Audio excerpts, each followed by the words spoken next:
Salut, c'est Florian, bienvenue dans cette nouvelle vidéo. Dans cette vidéo, je souhaite te présenter les 5 meilleures actions à dividendes pour PEA à vendre ce mois-ci en avril 2023. On va donc commencer par la moins intéressante à vendre pour aller vers la plus intéressante. Il faut savoir que ce mois-ci, le marché a été très clément aux États-Unis. Les États-Unis ont eu de très bons chiffres sur l'inflation, ont eu pardon, ont eu de très bons résultats financiers sur beaucoup d'entreprises. Par contre, en Europe, c'est pas incroyable, c'est pas si mauvais que ça, mais ça n'est pas non plus très bon. On a vraiment une opportunité à la revente qui est impressionnante ce mois-ci, dont je te parle donc en fin de vidéo. Ça va pas durer longtemps, ça va être dans 3-4 minutes. J'essaye de faire des vidéos vraiment courtes et concises. Et donc, on va commencer par la moins intéressante pour aller vers la plus intéressante, mais ça va aller très vite. La moins intéressante, qui reste quand même intéressante parce que ça reste le top 5. Donc la cinquième, c'est Schneider Electric, qui peut être intéressante à revendre parce qu'elle n'a pas beaucoup baissé. Et pourquoi je te présente quand même des entreprises dans le négatif? Tout simplement parce qu'on n'a que deux entreprises dans le positif ce mois-ci. Une qui a stagné, qui a fait 0%. Et ensuite, on n'a que des entreprises qui ont baissé entre 2,3 et 22% ce mois-ci.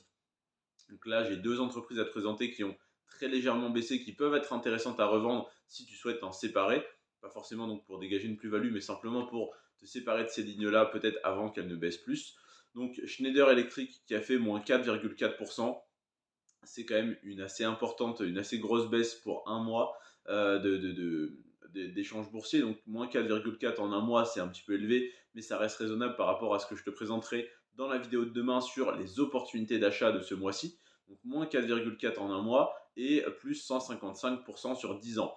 Je rappelle, c'est des actions à dividendes. On n'est pas là pour avoir une énorme croissance sur le long terme, on est là pour recevoir des dividendes. Donc ça peut être tout de même intéressant à détenir pour le rendement, pour la stabilité du dividende. Schneider Electric est très bonne pour ça et avec un rendement qui reste satisfaisant.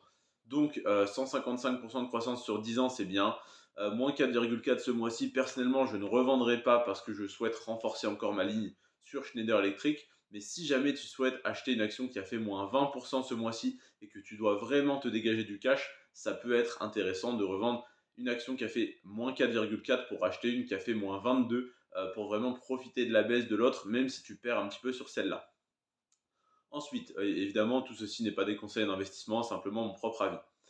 En quatrième position, on a Essilor Luxottica. Essilor Luxottica qui a fait moins 2,3% ce mois-ci et plus 90% sur les 10 dernières années. Pardon. Je ne suis pas devin encore.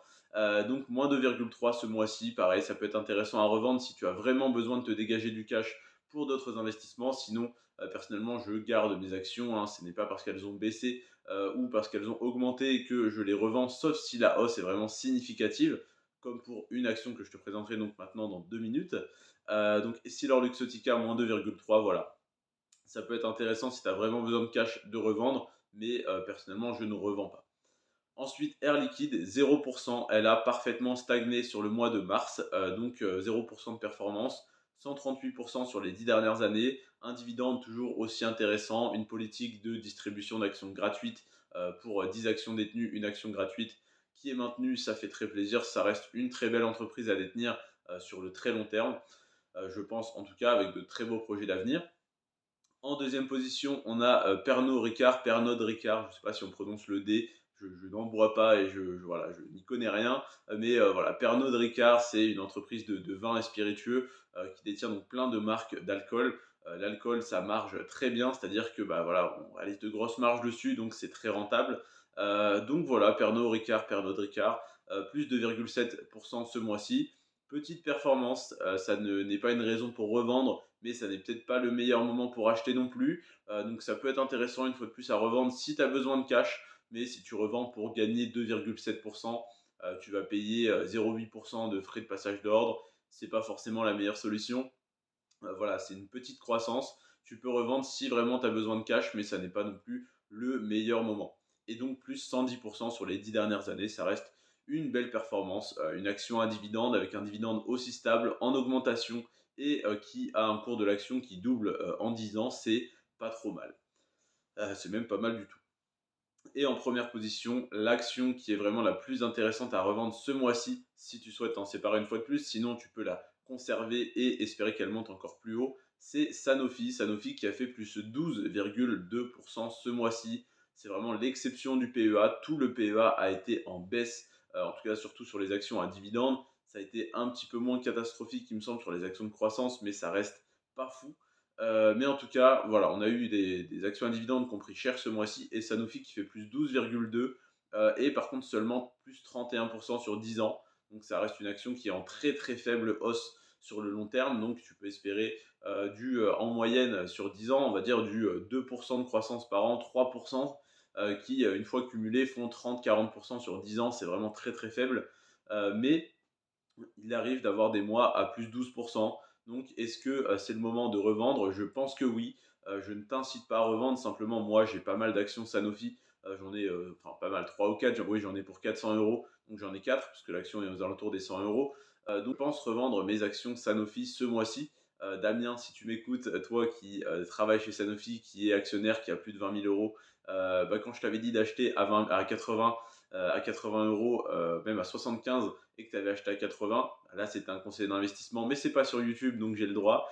C'est un de mes anciens élèves en coaching, parce que j'étais en tout cas coach sportif jusqu'à il y a peu. Maintenant je travaille en restauration en Suisse pour faire des sous, mais voilà, c'était mon travail.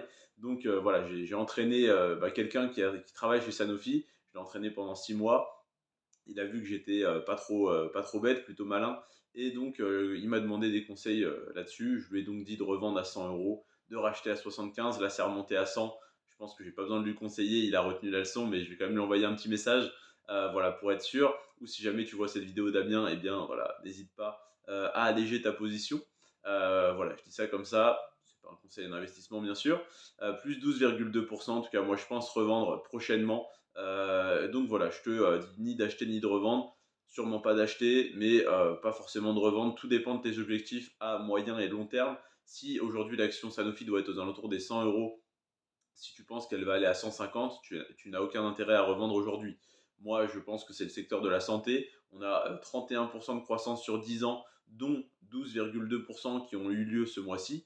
Donc, je pense que l'action a un petit peu surchauffé, c'est un petit peu surévalué, voilà, a pris un petit peu en valeur trop rapidement. Donc, je pense que ça va rebaisser aux alentours des 85-90 dans les 6 mois à venir. C'est une prédiction dans le vent qui n'est absolument fondée sur aucun chiffre. Je n'ai aucune info exclusive, mais c'est simplement mon avis par rapport à ce que je peux observer habituellement sur le marché. Donc je pense revendre mes actions Sanofi assez prochainement pour réinvestir sur d'autres entreprises dont je te parlerai d'ailleurs dans la vidéo de demain. Des entreprises qui ont fait entre moins 6,8 et moins 22% sur le mois de mars, qui représentent donc des opportunités impressionnantes ce mois-ci, qui ont lieu que très rarement. Donc c'est vraiment le moment d'en profiter. Ça ne sera toujours pas un conseil d'investissement, mais c'est mon propre avis et ce que je fais avec mon argent. Je t'incite pas à faire pareil. Simplement, je te dis ce que je fais si ça peut t'orienter, t'aiguiller dans tes choix, dans tes réflexions. Je te remercie en tout cas d'avoir regardé cette vidéo sur le top 5 des actions à dividendes pour PEA à vendre ce mois-ci en avril 2023. Et on se retrouve demain à 17h pour le top 5 des actions à dividendes pour PEA à acheter ce mois-ci en avril 2023. C'était Florian. Sur ce, prends soin de toi et de tes finances et à demain 17h. Ciao.